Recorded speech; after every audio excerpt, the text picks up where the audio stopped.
Okay, so what we're going to look at today, and a lot of people think that this type of compound naming and figuring out the formulas is a whole lot easier than ionic compounds. We're going to look at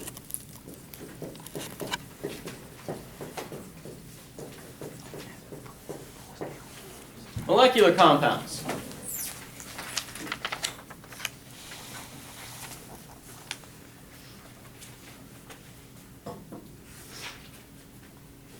Okay, so how do we know if we're looking at a molecular compound?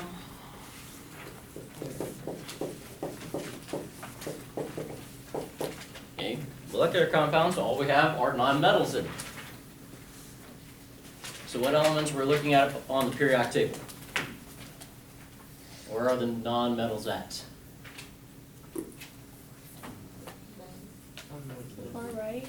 On the stairs. Yeah, so if we look, find out where the stairs are at, all the elements from the stairs, right, okay? Those are where we're going to have nonmetals.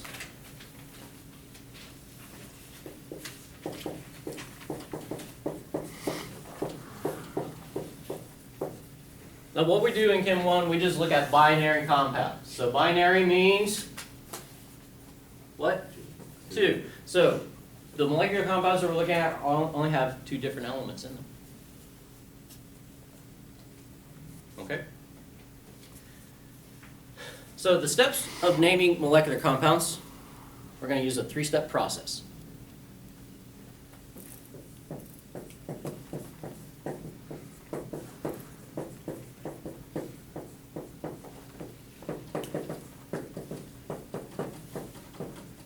Okay, step number 1. First element, it's going to use its full name.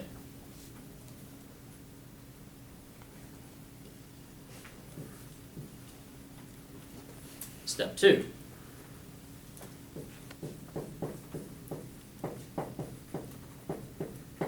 Second element uses its root part of its name, and we're going to add an ending to it. We're going to add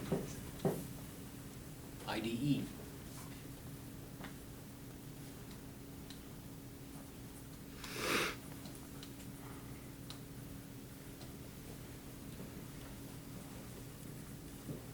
Now this third step that we're going to add in, we actually apply it to step 1 and step 2.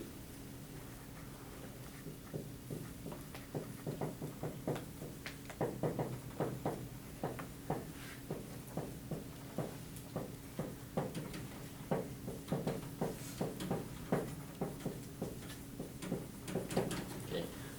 We use prefixes to indicate how many we have of each element.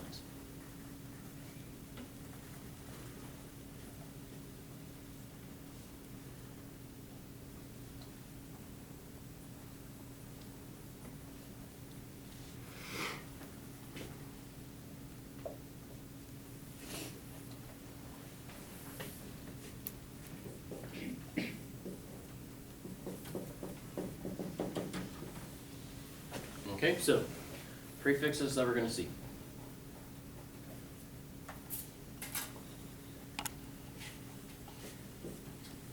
So if you have 1, what prefix do you think we're going to use to indicate 1? None. No? Mono. Mono. Oh, okay. Okay, 2, we use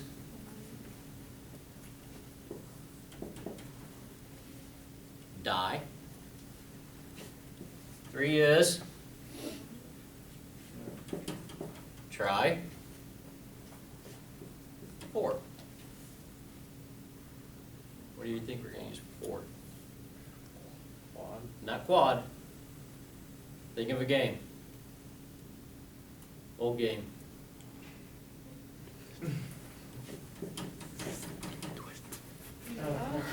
Tetra. So if you played Tetris, the way that you get a Tetris is you have to get 4 lines in a row. After that, it kind of turns into geometry. 5, we're going to have prefix Penta. penta. 6, Oh no. Yeah. Hexa. 7. A lot of people think septa, but it's actually going to be hepta. Okay, now I'm going to kind of move this over here. We'll finish up. 8. Everyone knows 8. Octa. 9.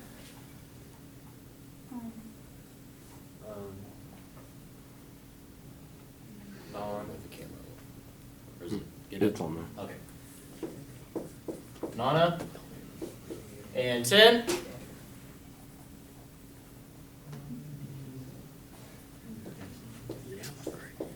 Deca. Oh. Okay. So you're an idiot. Now, in all honesty, we won't probably go past 7 or 8 for a lot of these compounds, but I just think going up to 10 is easy. Does anyone know what 11 would be? Poly. I don't know. Undec. Undec.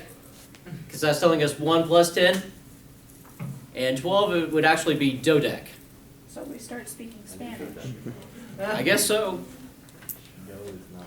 Okay, so let's kind of look at a couple examples to see how this works. We'll go with, given the formula, we figure out the name. Okay? Let's start off with some real simple compounds. Okay, PBr3. What is our first element in our compound? Phosphorus. Now, if we look at our formula, how many phosphorus do we have? 1. Just 1. Now, with the first element, if we only have 1 of it, we really don't have to use the prefix mono with it. Okay? If you do put it with it, great, grand, wonderful. That's the old style naming, but today you won't see that really happening. Okay, so first element, we use its full name. Phosphorus. Now what's the second element? Br. Bromine. Bromine, okay? So, to work with the second element, we take the root part of the name, we add IDE, so it would be Bromine. bromide. Okay, but we have a 3 after it, right? So that's telling us that we have 3 bromine, so we have to use the prefix tri, tribromide. So PBr3 is phosphorus tribromide. The second element, we always have to use prefixes with it. That first element, if we only have 1, we don't have to use mono. That's the only thing. Second element, we use all the prefixes no matter what. If we do write mono, will we get it wrong?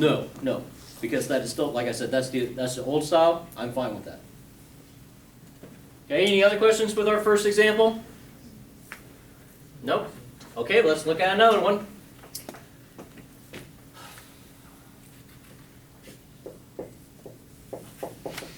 Okay, into H4.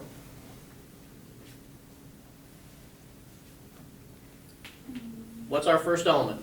Nitrogen. Nitrogen. Now, looking at our chemical formula, how many do we have of it? 2. 2. So we need to put it as Dinitrogen. dinitrogen. Okay, our second element is hydrogen. So take the root part of the name, add IDE. Hydride. Hydride. Now, how many do we have of it? 4. So we have to use the prefix Tetra. tetra. So into H4 is dinitrogen. Tetra. Hydride. Am I going too fast for anybody? Are you kind of seeing how this is working out with molecular compounds? A lot of people think, oh my gosh, why didn't you start off with this? I'd rather start off with the ionic compounds so we learn that first. Do the easy stuff next. Okay. Any questions with our second one? No?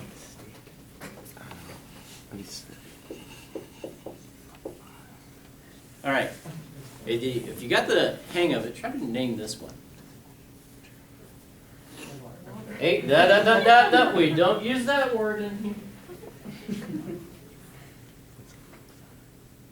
I'm putting some dangerous chemicals up here, ladies and gentlemen.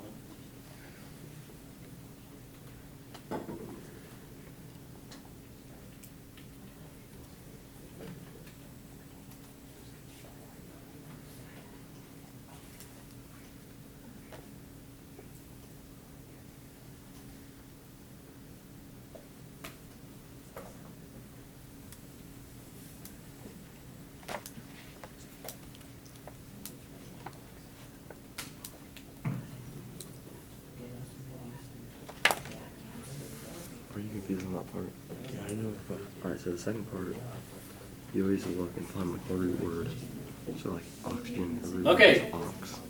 Yeah. Now we're gonna name this one. What's our first element in our compound? The second one, right? Hydrogen. How many do we have of it? 2. So the prefix? Dihydrogen. Now, what's our second element?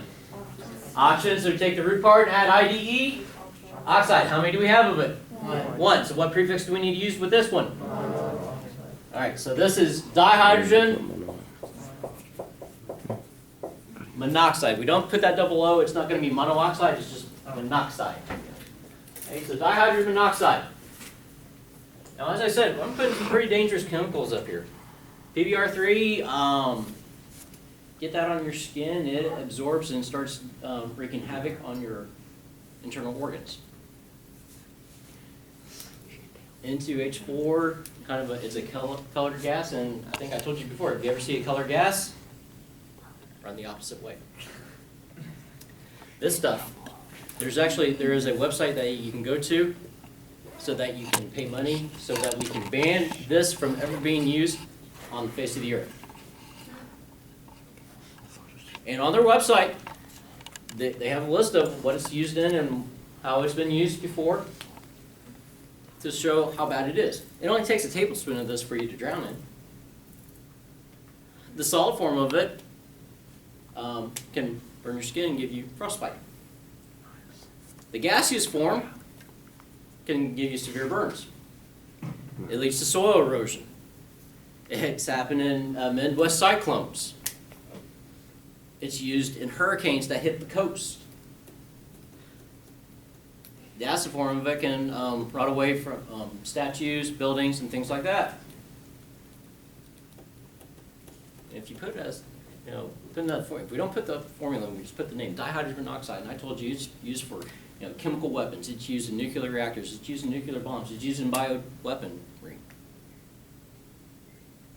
Some people think, oh my gosh, this is one of the scariest things on earth. We must ban this. I am going to sign this petition to get this banned. But they forget to ask the one most important question. What is it? And it actually does happen because when I was in grad school on Earth Day, we had a table with all the other natural resource groups and everything like that. We had a petition to ban dihydrogen monoxide.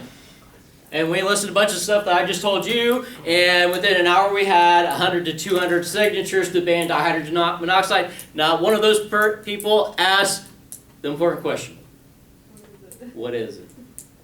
They just saw what we had down, and they thought, well, my goodness, this is the chemistry department or the student chemistry club and everything, and they want to ban this stuff? Yes, it must be important. We got a kick out of it. We thought it was hilarious. So just by knowing some information and knowing how to rename, not really rename, but naming it in a different way. I'm just going to start throwing things around at people. We can learn how to name other compounds. Okay, but do you see how to name molecular compounds when we're given the formula? Do we need to do any more examples of this? No. No? Okay, so let's switch it around. Let's go with the name and figure out what the chemical formula is going to be. That's all you hold. Dude, you got to.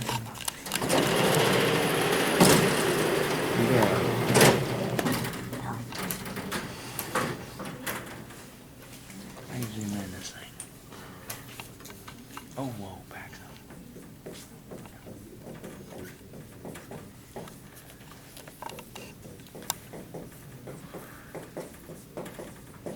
Okay, so figuring out the formula when we're given the name, it's actually not that hard. We go by how the name goes. So what's going to be our first element in our chemical formula? Phosphorus. How many do we have of it? 1. So we put down P. What's the second element in our compound? Chlorine. Chlorine, because we look at chloride. Well, we take the root part and add the ending, so it should be chlorine. So Cl. Now it has a prefix, penta. So what number do we need to put after chlorine? 5. So phosphorus pentachloride, PCl. 5. That's it. That's it. That's why people are like, oh my gosh, this is easy. This is very easy. And I'm not trying to blow smoke up your butt or anything like that. That is as hard as it gets with this stuff right now. Really? Okay? Really? Let's do another one.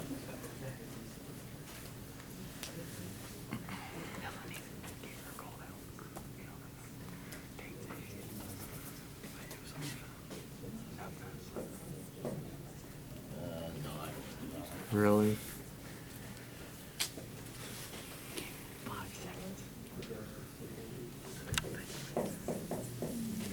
We're in class. We'll video you. Okay. Boron trifluoride.